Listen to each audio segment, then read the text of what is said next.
Hi dear student, कैसे हैं? उम्मीद करते हैं स्वस्थ होंगे, मस्त होंगे, अच्छे से होंगे। मैं नील कुमार सर पुनः उपस्थित हुआ हूँ प्रैक्टिस सेट लेके, C-TET का प्रैक्टिस सेट लेके अपने official YouTube channel Purvanchal career classes पे।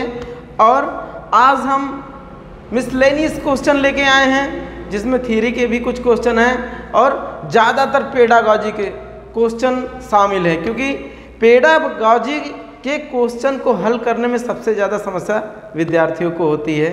इस वजह से आज हम ज़्यादातर क्वेश्चन पेडागॉजी के लेके आए हैं और कुछ क्वेश्चन ही थ्योरी के हैं। फिलहाल आइए देखते हैं कौन कौन से वो प्रश्न हैं जिसका संग्रह हम लेके आए हैं, उसको हल करने का प्रयास करेंगे। और आप भी हल करने का प्रयास करिए और अपना स्कोर जरूर बताइएगा कि आप 20 क्वेश्चन में से कितने सही अटेम्प्ट किए हैं। तो आइए देखते हैं कौन कौन सा वो क्वेश्चन है। आइए देखते हैं। पहला क्वेश्चन इसका है, पर्यावरण अध्ययन के शिक्षक के रूप में, शिक्षक के रूप में आप बच्चों को चिड़ियाघर ले जाने की योजना बनाते हैं। आप बच्चों को निम्नलिखित में से कौन सी गतिविधि करने की अनुमति नहीं देंगे? इस चीज को आप नोट करिएगा। कौन सी गतिविधि या कौन सी क्रियाकलाप करने की अनुमति आप नहीं देंगे, उसके बारे में पूछ रहा है प्रश्न। पहले देखते हैं ऑप्शन को। चिड़ियाघर के जानवरों के लिए बहुत सारी खाने की सामग्री ले जाना, ये पहला ऑप्शन है। दूसरा ऑप्शन है, चिड़ियाघर के विभिन्न जानवरों को कौन सा भोजन खाते हैं यह पता लगाना। तीसरा ऑप्शन है, चिड़ियाघर में जिन जानवरों को वो देखेंगे उनकी फोटो एकत्रित करना। चौथा ऑप्शन है, चिड़ियाघर में उन्होंने जो देखा उसका चित्र बनाने के लिए उनकी ड्राइंग की कॉपी को साथ ले जाना। इस प्रश्न में पूछ रहा है कि कौन सी गतिविधि करने की आप अनुमति नहीं देंगे। तो आप किसी भी चिड़ियाघर में आप जाएंगे तो वहाँ पे एक नोटिस बोर्ड लगा होता है कि आप पशु पक्षियों को छेड़छाड़ ना करें, उन्हें खाने पीने की कोई सामग्री ना दिया जाए।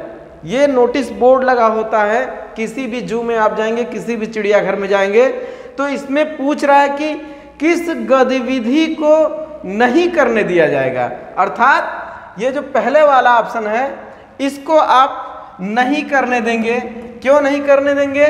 क्योंकि ये चिड़ियाघर का नियम है, वहाँ पे एक नोटिस लगी होती है कि आप इन्हें खाने के लिए कुछ नहीं देंगे, आप इनको छेड़ेंगे नहीं, आप इनको टीज नहीं करेंगे।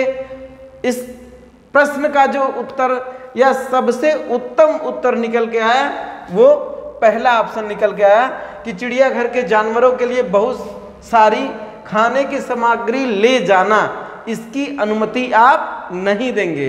आइए अगले प्रश्न की तरफ चलते हैं। इसमें किसका वर्णन हुआ है देखते हैं। ये बीज अंकुरण के बारे में पूछ रहा है। बीज, इस समय बुआई का सीजन चल रहा है और इसमें आप देखेंगे कि बीजों की बुआई चल रही है और बुआई के उपरांत जो है पौधे जर्मिनेट होके निकलते हैं। उसके बारे में या उस टॉपिक से रिलेटेड ये प्रश्न पूछ रहा है। क्या है ये? बीज अंकुरण की अवधारणा को इस तरह सबसे बेहतर तरीके से पढ़ाया जा सकता है।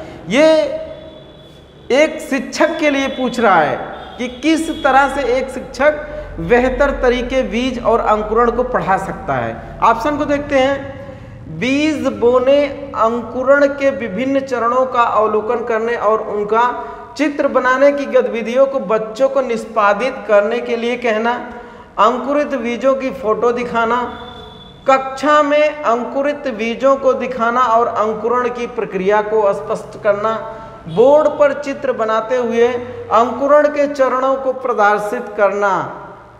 सारे ऑप्शन इसमें सही हैं, लेकिन इसमें पूछ रहा है कि मोस्ट यानी कि सबसे अति उत्तम आंसर क्या इसका होगा? सबसे उत्तम आंसर इसका क्या होगा? तो इस प्रश्न को हल करके इसके ऑप्शन को चेक करने के बाद जो सबसे उपयुक्त निकल के आया ऑप्शन वो है पहला ऑप्शन। कौन ऑप्शन है?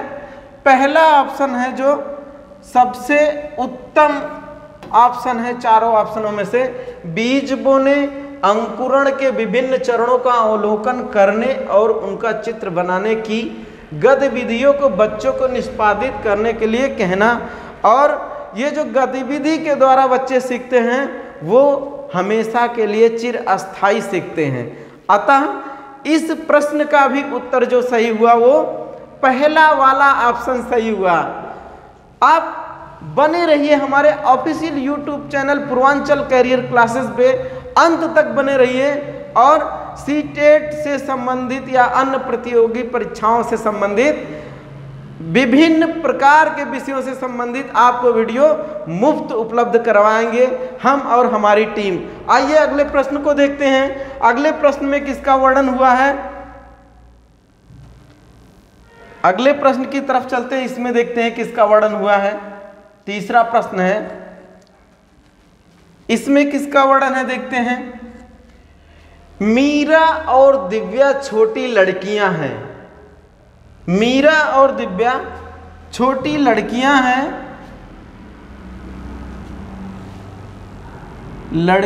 हैं।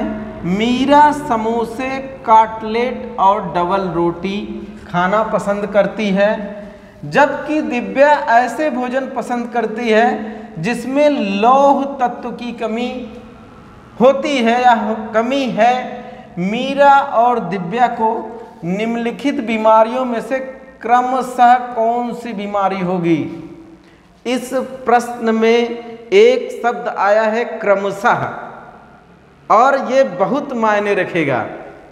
क्रमशः का मतलब ये है कि सबसे पहले मीरा का वर्णन हुआ कि मीरा जो खाना खाती है उससे क्या रोग होगा, उसके बाद दिव्या का नंबर आएगा।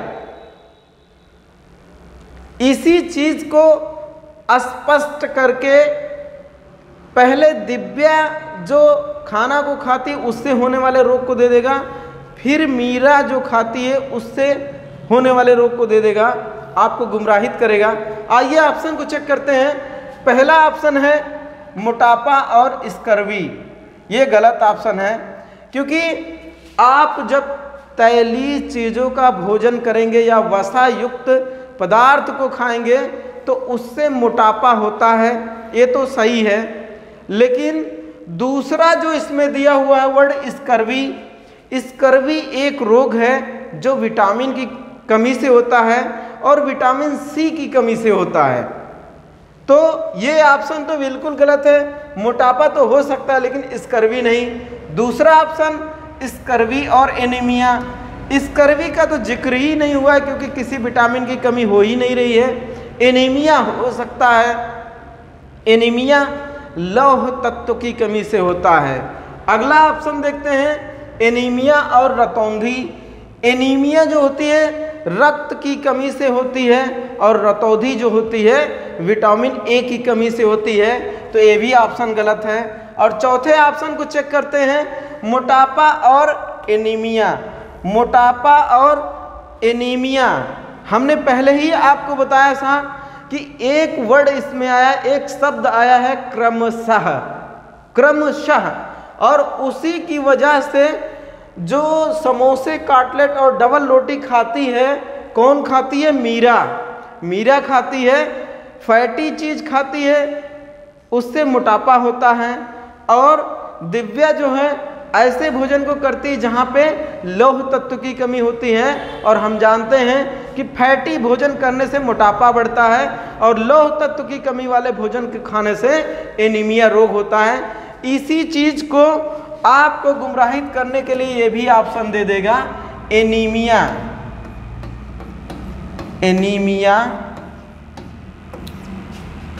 और मोटापा, ये ऑप्शन देगा, तब भी ये गलत है। हालांकि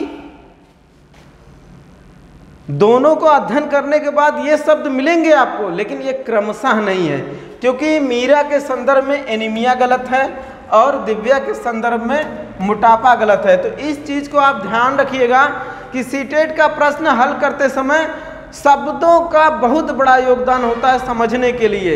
जब आप शब्द को समझ जाएंगे, जैसे नहीं चीज को आप नहीं भुला सकते, नहीं को जरूर आप अंडरलाइन करके याद करिएगा, फिर क्रमशः शब्द आता है उसको भी आप याद करिएगा। तो इस तरह से इस प्रश्न का जो उत्तर निकल के आया वो चौथा है। क्या इसका सही है? मोटापा और एनीमिया। आइए अगले प्रश्न की तरफ चलते हैं, इसमें देखते हैं किन का वर्णन हुआ है। अगले प्रश्न को देखते हैं, इसमें किसका वर्णन हुआ है। ये भी पेडागॉजी का सवाल है। इसमें क्या है?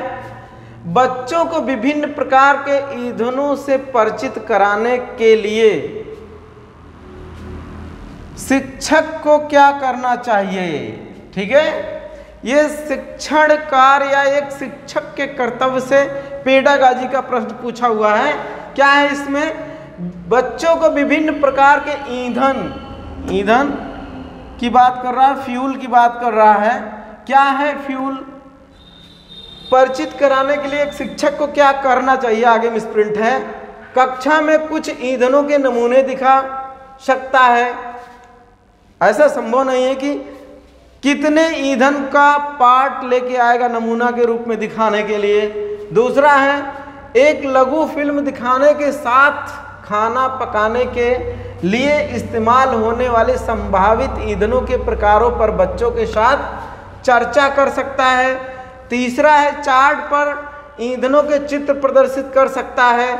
बच्चों से विभिन्न प्रकार के ईंधनों की सूची बनवाने के लिए कह सकता है। इसमें जो सबसे उत्तम या सबसे सही उत्तर है, ऑप्शन है, वो है आपका दूसरा वाला, लघु फिल्म दिखाना। आप दृश्य श्रव्य सामग्री, एक दृश्य सामग्री होती है, एक श्रव्य सामग्री होती है, और एक होती है दृश्य श्रव्य, दोनों होती है। तो इस टॉपिक से ये प्रश्न पूछा हुआ है। जो दृश्य सामग्री होती है, दृश्य सामग्री में आपका मॉडल आता है, चार्ट आता है, लघु फिल्म आती है, इत्यादि आते हैं। उसको देखने के बाद आप किसी भी तथ्य को हमेशा के लिए या अस्थायी रूप से सीख जाते हैं। तो इस प्रश्न का जो उत्तर आया वो दूसरा आया। क्यों? क्योंकि इसमें दृश्य, इसमें जो है आपको दृश्य लघु फिल्म दिखा के फिर उसके बाद क्या कहा है? चर्चा करने के लिए कहा है कि आपको एक लघु फिल्म दिखाई जाएगी और उसके बाद उसमें जो आप देखें उस पर चर्चा किया जाएगा, जिससे कि आप स्वयं और देखी हुई सामग्री के बीच अंतःक्रिया करके आप इस तथ्य को आसानी से सीख सकते हैं। तो इस प्रश्न का जो सही आंसर आया वो दूसरा आया। आइए अगले प्रश्न की तरफ चलते हैं, देखते हैं इसमें किसका वर्णन हुआ है। अगले प्रश्न में क्या है? मानचित्र पढ़ने के लिए आवश्यक कौशल शामिल है। कौशल पढ़ना, लिखना, बोलना, यही तो कौशल है। पढ़ना, लिखना, बोलना, यही कौशल है। इसके बारे में पूछ रहा है कि मानचित्र पढ़ने के लिए आवश्यक कौशल में शामिल है। मानचित्र क्या है? मानचित्र के माध्यम से किसी भी देश की भौगोलिक स्थिति को आप छोटे से पन्नों पे निरूपित कर सकते हैं, अथवा निरूपित हुई स्थिति को जान सकते हैं कि ये किस दिशा में है, कितने अक्षांश की दूरी पे है, कितने देशांतर की दूरी पे है। इन सबों का ज्ञान हम किसके द्वारा? मानचित्र के द्वारा या मानचित्र पढ़ने के द्वारा सीख सकते हैं। आइए इसके ऑप्शन को पढ़ते हैं। पहला ऑप्शन है अभिव्यक्तात्मक योग्यताओं को बाहर निकालने के लिए विलक्षण संप्रेषण कौशल। इससे तो कोई मतलब है नहीं है पहले ऑप्शन से। कोई मतलब नहीं है इसमें। दूसरे को चेक करते हैं, स्थान, दूरी और दिशाओं के सापेक्ष स्थिति को समझने की योग्यता, बिल्कुल सही। अगले को चेक करते हैं, ड्राइंग और पेंटिंग में विलक्षण कुशलता, ये भी गलत है। अगला, ग्लोब पर स्थिति दर्शाने के लिए स्केच और गणनाओं का उपयोग करने की योग्यता, ऐसा कुछ नहीं है। इस प्रश्न का भी उत्तर जो सही है वो दूसरा उत्तर सही है। क्यों सही है? कि जो मानचित्रण होता है स्थान, दूरी और दिशाओं के सापेक्ष स्थिति को स्पष्ट करता है, इस हिसाब से दूसरा ऑप्शन हमारा सही है। आइए अगले प्रश्न की तरफ चलते हैं, इसमें किसका वर्णन हुआ है देखते हैं। यह है आपका पर्यावरण अध्ययन की कक्षा में बच्चों के व्यक्तिगत अनुभवों को महत्व देना शिक्षक को लाभ पहुंचाता है। पर्यावरण की कक्षा में बच्चों के व्यक्तिगत अनुभव को महत्व देना शिक्षक को लाभ, किस प्रकार से एक शिक्षक को लाभान्वित करता है, इसके बारे में पूछ रहा है। आइए इसके ऑप्शन को चेक करते हैं। पहला है विषय को बच्चों के अनुभव संसार से जोड़ने और विमर्श व सीखने को बढ़ावा देना। दूसरा ऑप्शन है उसकी ऊर्जा बचाने में, क्योंकि बच्चे बातचीत करना पसंद करते हैं। अगला है बच्चों के विशिष्ट अनुभवों को जानने में। चौथा ऑप्शन है बच्चों की भाषा और संप्रेषण कुशलताओं को सुधारने और परिमार्जित करने में। इस चारों ऑप्शन का अध्ययन करने के बाद जो सबसे उचित, सबसे सही ऑप्शन है वो पहला ऑप्शन है, और वो ऑप्शन पहला है जिसमें विषय को बच्चों के अनुभव संसार से जोड़ने की बात कहा जा रहा है। अनुभव संसार यानी कि उनके व्यक्तिगत अनुभव के द्वारा बाहरी दुनिया से जोड़ने की जो बात कही जा रही है, ये वाला ऑप्शन बिल्कुल सही है। अर्थात इस प्रश्न का पहला ऑप्शन सबसे उत्तम या सबसे सही है। आइए अगले प्रश्न की तरफ चलते हैं, इसमें किसका वर्णन है देखते हैं। यह देखा गया है कि पाचन क्रिया बाहर की अपेक्षा आमाशय के अंदर अधिक तेजी से होती है, क्योंकि पाचन क्रिया,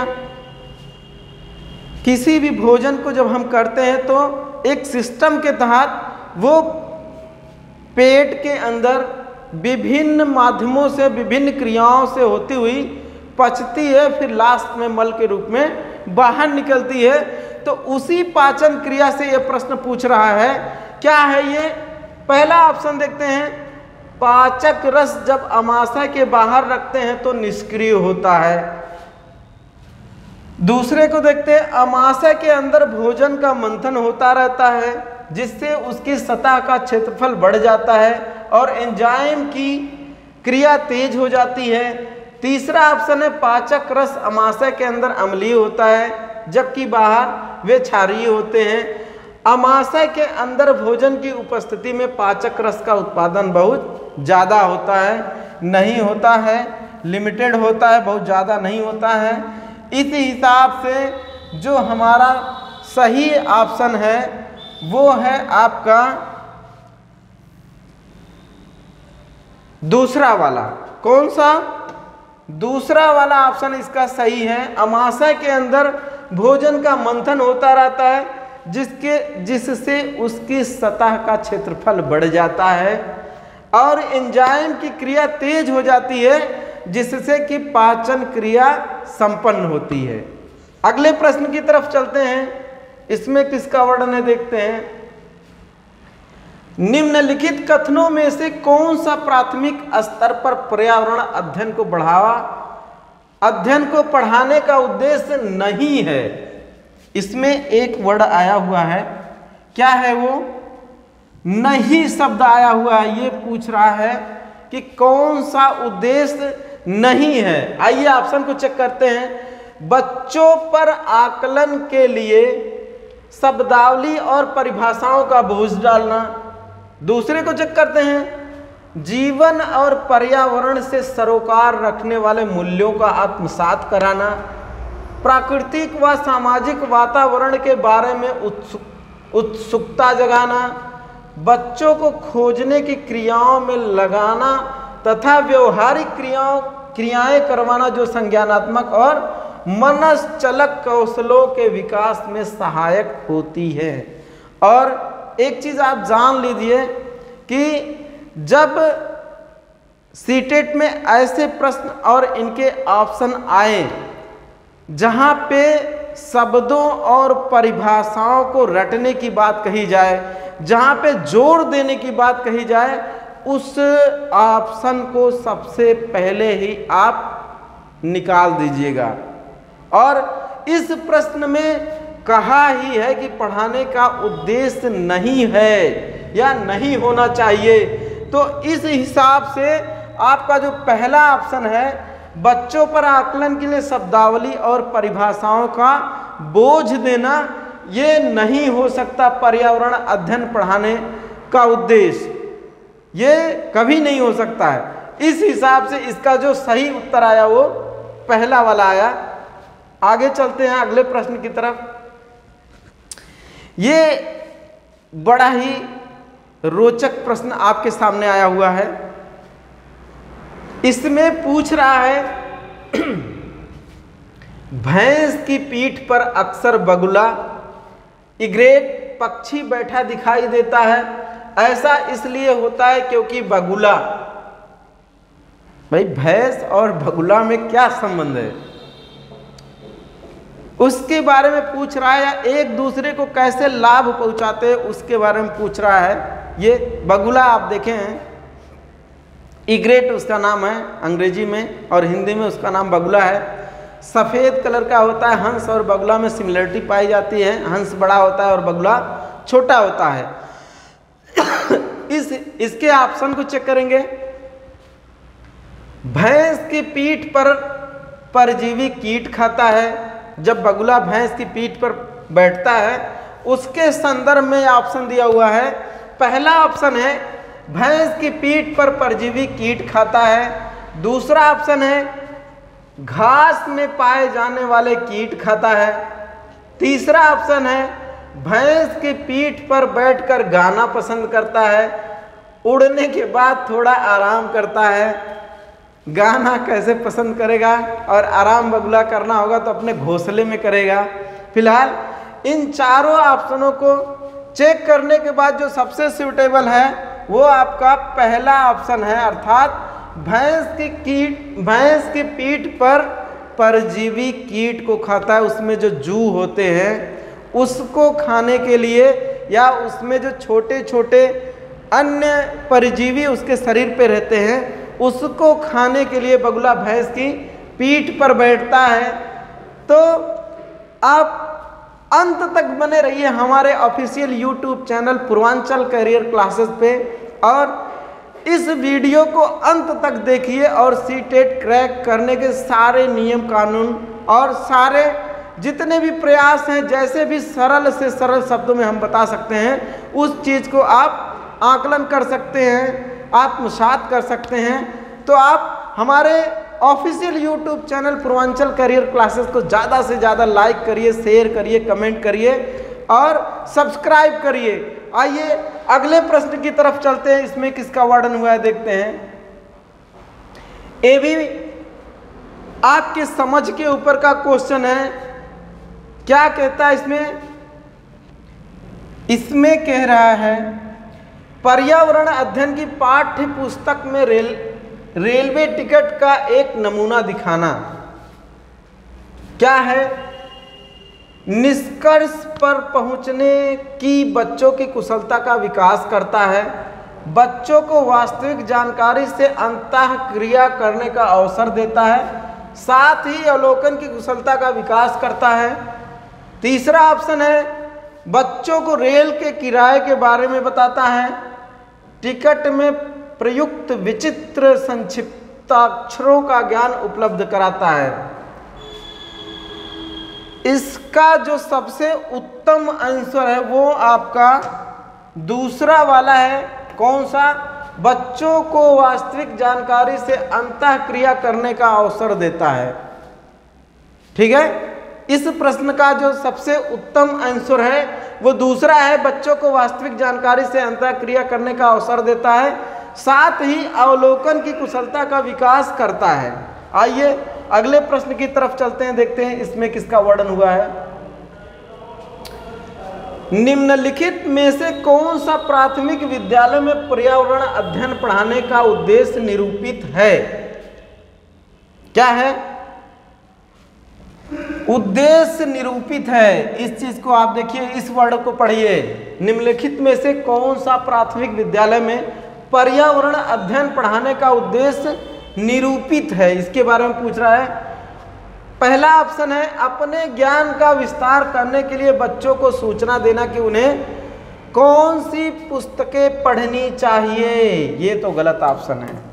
दूसरा है विद्यालय में बच्चों के अनुभव को बाहरी दुनिया से जोड़ना, ये बिल्कुल सही आंसर है। अगले को चेक करते हैं, बच्चे को तकनीकी शब्दावली और परिभाषाओं से परिचित कराना, ये भी गलत है। और चौथा ऑप्शन है पर्यावरण अध्ययन से संबंधित तकनीकी शब्दों का आकलन करना, ये भी गलत है। अर्थात इस क्वेश्चन का जो सबसे सही उत्तर है वो दूसरा ऑप्शन है, क्योंकि जो बच्चे होते हैं इनके अपने अनुभव को सांसारिक अनुभव से जोड़ा जाता है, ठीक है, अंतःक्रिया के माध्यम से, इंटरेक्शन के माध्यम से।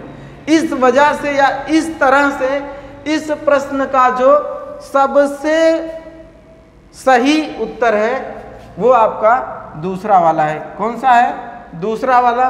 आइए अगले प्रश्न की तरफ चलते हैं, देखते हैं इसमें किसका वर्णन है।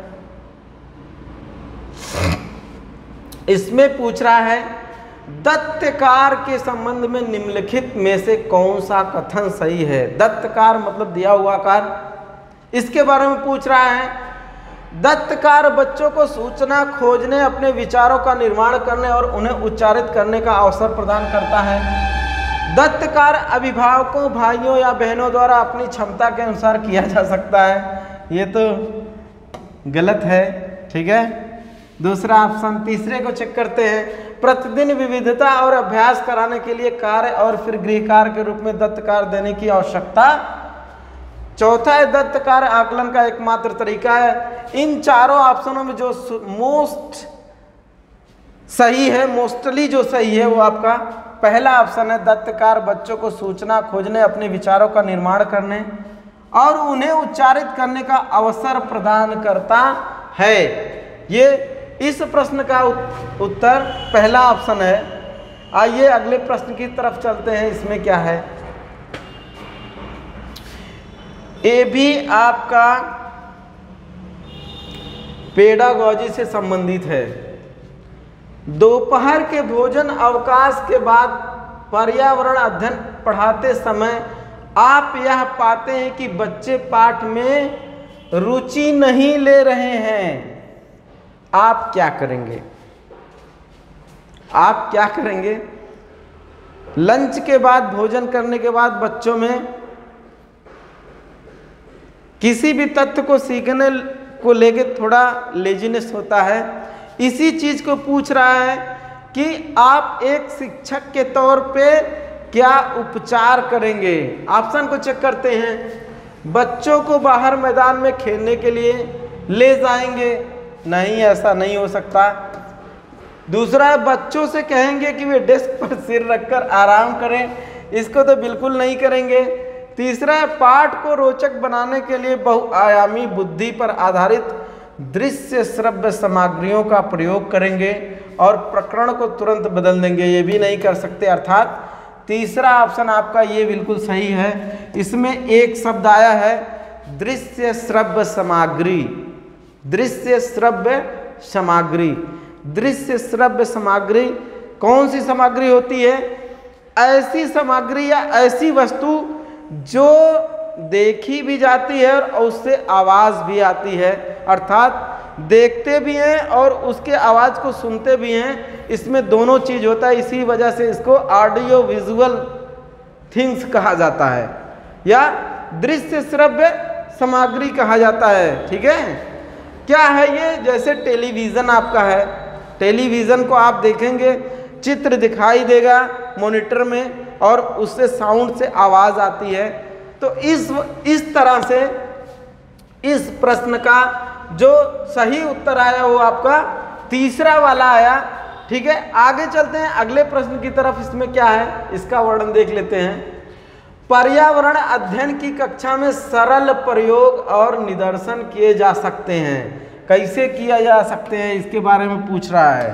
सरल प्रयोग और निदर्शन किए जा सकते हैं इसके बारे में पूछ रहा है कि कैसे किए जा सकते हैं। बच्चों द्वारा पूछे गए प्रश्नों पर आधारित विचारों पर चर्चा करने, अवलोकनों को दर्ज करने तथा उनका विश्लेषण करने के लिए, कक्षा में अनुशासन को सुनिश्चित करने हेतु बच्चों को नियंत्रित करने के लिए, बच्चों को स्वयं सीखने योग्य बनाने और अवलोकन कौशलों को पैना करने के लिए, उच्च कक्षाओं में क्या किया जाता है उसका अनुसरण करने के लिए। इसमें पूछ रहा है कि इसमें से कौन सा कथन सही है। इसमें चारों ऑप्शनों का अध्ययन करने के बाद ये वाला ऑप्शन बिल्कुल सही है, बच्चों को स्वयं सीखने के योग्य बनाने और अवलोकन कौशलों को पैना करने के लिए। ये आपका सरल और निदर्शन प्रयोग, पर्यावरण अध्ययन की कक्षा में सरल प्रयोग और निदर्शन किए जा सकते हैं। किसके द्वारा? बच्चों को स्वयं सीखने के योग्य बनाने और अवलोकन कौशलों को पैना करने के लिए। पैना मतलब तेज करने के लिए। आइए अगले प्रश्न की तरफ चलते हैं। इसमें किसका वर्णन हुआ है ये देखिए। ये चाहता तो डायरेक्ट पूछ लेता प्रश्न, लेकिन ये है सीटेड भैया, ये घुमा के प्रश्न पूछता है, आपकी लॉजिक को टेस्ट करता है, आपकी तर्क शक्ति को टेस्ट करता है। इस वजह से इस प्रश्न को घुमा के पूछा हुआ है। क्या इसमें है आइए पढ़ते हैं। दुर्गा एक गांव में रहती है और लकड़ी या गोबर के उपले का ईंधन इस्तेमाल करते हुए चूल्हे पर खाना पकाती है। पिछले 3 महीनों से उसे तेज खांसी आ रही है, इसका कारण हो सकता है। क्या कारण हो सकता है? ईंधन क्या होता है? ऐसे पदार्थ जिनके जलने से उष्मा उत्पन्न होती है वो ईंधन होता है। अब ईंधन कितने प्रकार के होते हैं? ईंधन 2 प्रकार के होते हैं। कौन कौन से होते हैं? परंपरागत, गैर परंपरागत। परंपरागत ईंधन कौन होता है? लकड़ी, कोयला, इस पेट्रोलियम, गैस, ये आपके परंपरागत ईंधन हैं। गैर परंपरागत ईंधन कौन से हैं? आपके पवन ऊर्जा, सौर ऊर्जा, जल विद्युत ऊर्जा इत्यादि प्रकार के। हालांकि ये चैप्टर 1 है और मोस्ट इम्पॉर्टेंट चैप्टर है। यहाँ से हर कॉम्पिटिटिव एग्जाम में प्रश्न बनते हैं और पूछते हैं।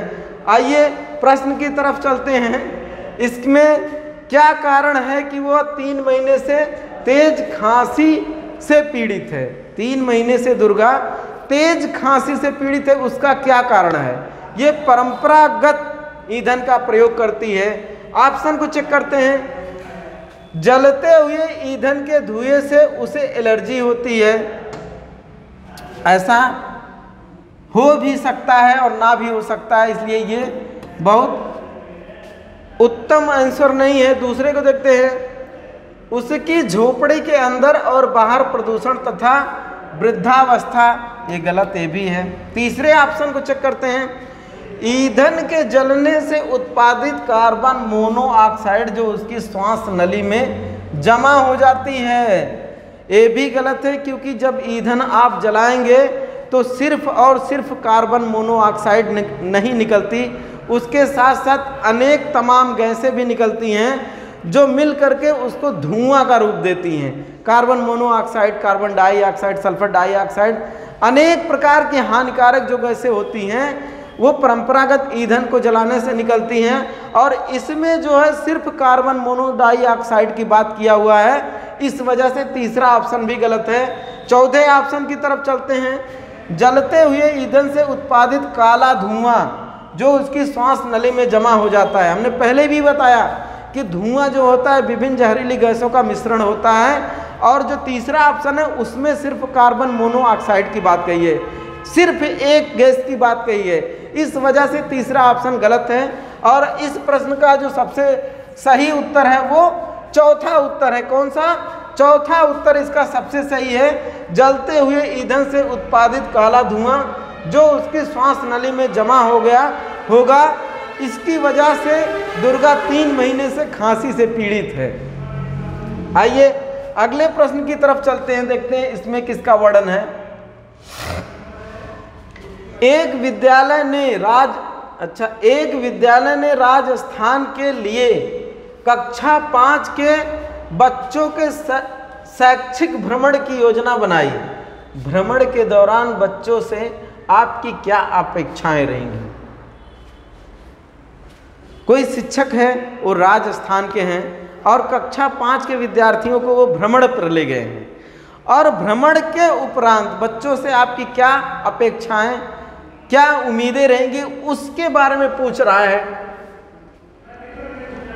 पहला ऑप्शन चेक करते हैं। यदि उनके कोई प्रश्न हो तो उन्हें दर्ज कर लेना चाहिए और घर पहुंचने के बाद अभिभावक से उन्हें पूछना चाहिए। अरे शिक्षक ले जा रहा है तो अभिभावक से क्यों पूछेंगे भैया? जब शिक्षक ले जा रहा है तो आप अभिभावक से किस आधार पर पूछेंगे? इस वजह से ये भी ऑप्शन आपका गलत है। पहला ऑप्शन आपका गलत है, ये गलत है। दूसरे को चेक करते हैं। चीजों के बारे में बिना कोई प्रश्न पूछे सभी का अवलोकन करना चाहिए, ये भी गलत है। बिना पूछे कैसे आप अवलोकन करेंगे? तीसरा है उन्हें आनंद उठाना चाहिए, ये भी गलत है। और चौथा है उन्हें ध्यान से अवलोकन करना चाहिए, टिप्पणियां दर्ज करनी चाहिए और बाकी बच्चों तथा शिक्षक के साथ अपने अवलोकनों को बांटना चाहिए।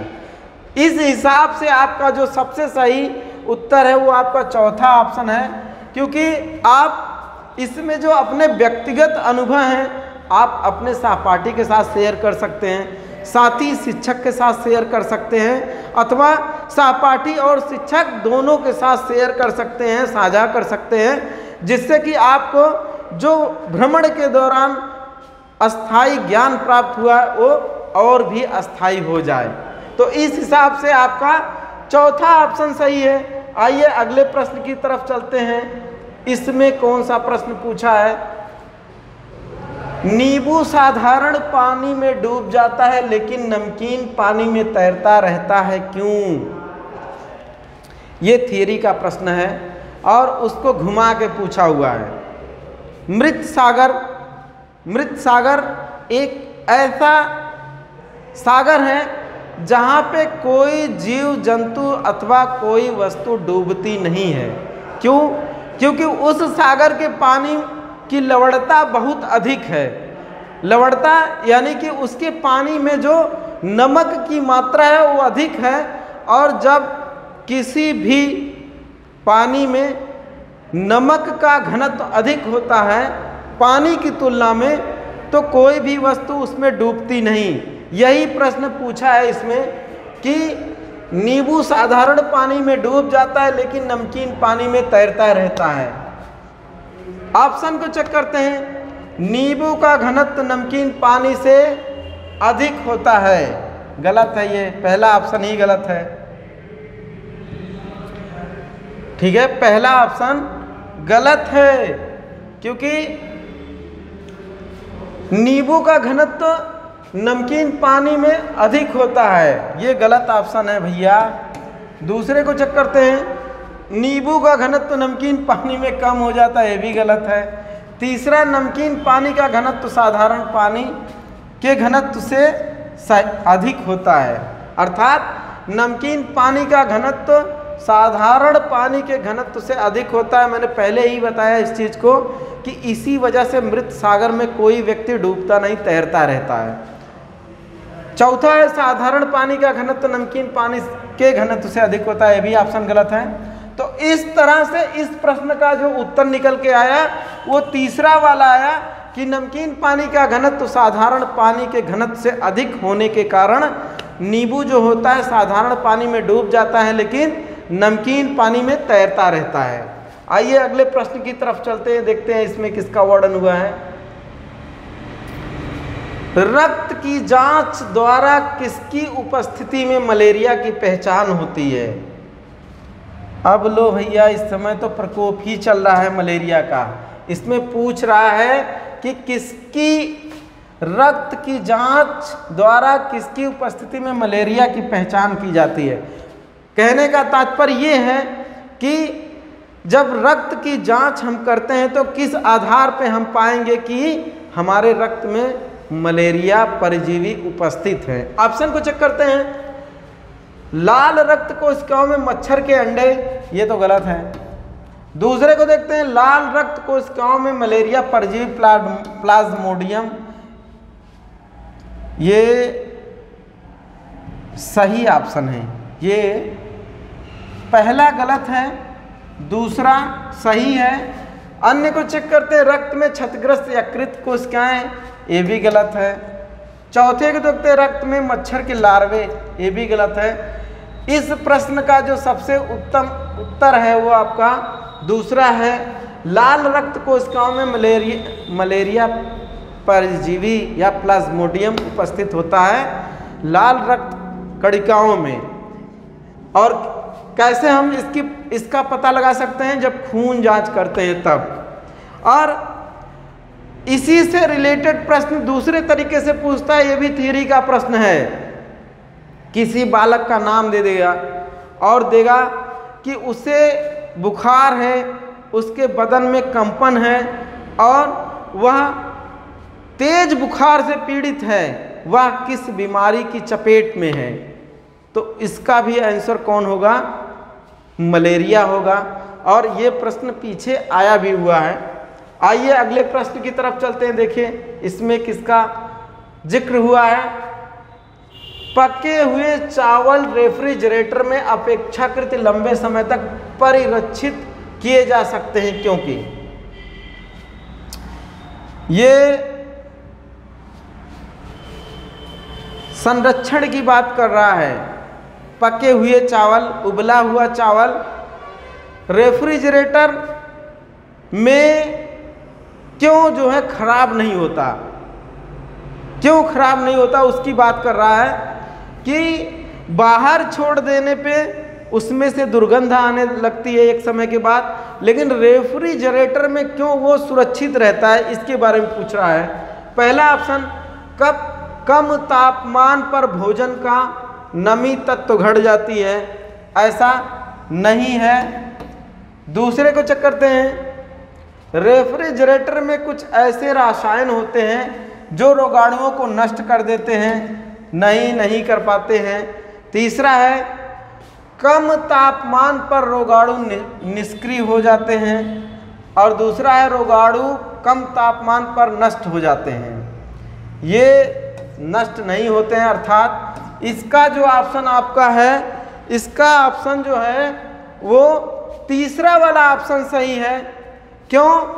क्योंकि रोगाणु जो होते हैं वो या तो अत्यधिक तापमान पे नष्ट या निष्क्रिय होते हैं, या निम्न तापमान जो होता है उसमें निष्क्रिय होते हैं। तो जब रेफ्रिजरेटर जो होता है वो आपके कमरे का तापमान जो होता है उसके तापमान से कम उसका तापमान होता है रेफ्रिजरेटर का, इस वजह से रेफ्रिजरेटर में पका हुआ चावल जो होता है वो खराब नहीं होता है।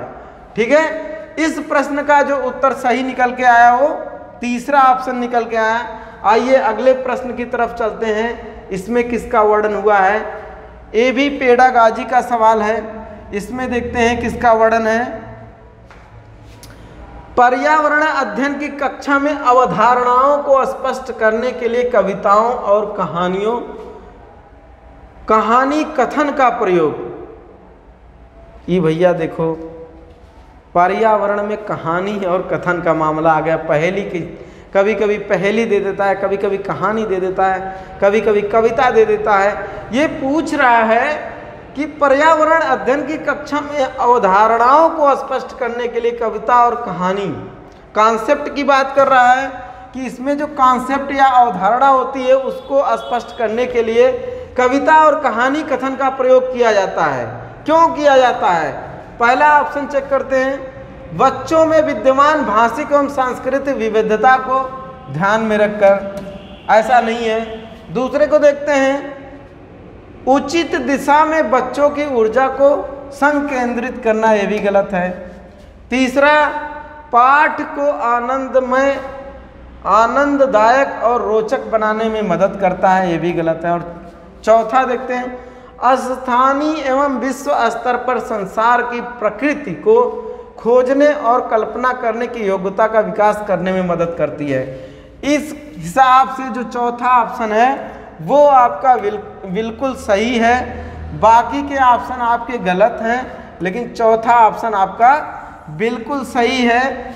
इस तरह से आज का जो वीडियो रहा 20 क्वेश्चन का, इसमें ज़्यादातर पेडागॉजी के क्वेश्चन थे, क्योंकि जो बच्चे होते हैं या जो स्टूडेंट होते हैं उनको थ्योरी का क्वेश्चन हल करने में आसानी होती है, लेकिन पेडागॉजिकल पोर्शन जो होता है वो डिफ़िकल्ट लगता है या कठिन लगता है।